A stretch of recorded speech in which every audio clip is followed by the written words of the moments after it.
होळी रे होळी पुरणाची पोळी. तर होळी म्हटलं तर पुरणपोळीचा स्वयंपाक तर हमखास असतो प्रत्येकाच्या घरी. तर इथे माझ्या पण घरी आज स्वयंपाक होता. तर म्हटलं चला संध्याकाळी स्वयंपाक पुरणपोळीचा बनवणार होते. तर इथे दुपारी साहित्य निवडून घ्यायला बसले. लसूण असेल, कोथिंबीर असेल, डाळ निवडणं असेल, गूळ चिरून ठेवणं असेल, असे सगळे प्रकारे निवडून ठेवलं होतं. त्यानंतर 3-3:30ला स्वयंपाकाला लागले. तर इथे डाळ कुकरमध्ये छान अशी शिजायला टाकली. तोपर्यंत एक साईडला इकडे कांदे भाजून घेतले. कटाच्या आमटीसाठी साहित्य तयार केलं. तोपर्यंत इकडे डाळ पण शिजली होती. डाळ पण एक चाळणीवरती पाणी निथळून घेण्यासाठी ठेवली.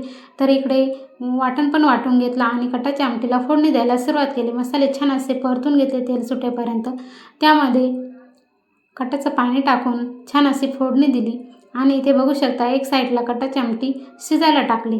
त्यानंतर एक साईडला म्हटलं चला आता पोळ्या करून घेऊया. तर एक साईडला पोळ्या बनवायला लागले. तर टम्म फुगेपर्यंत अशा पोळ्या मी भाजून घेतल्या. तर कोणकोणाच्या पोळ्या अशा फुगतात नाही फुगत का नक्कीच कमेंट करा. तर असं फायनली सगळ्या प्रकारे पोळ्या बनवून घेतल्या. त्यानंतर राहिलं होतं आता भजे तळायचं काम, कुरडया पापड्या तळायचं काम. तर ते तळतच होते तोपर्यंत इकडं होळीची पण तयारी चालू होती.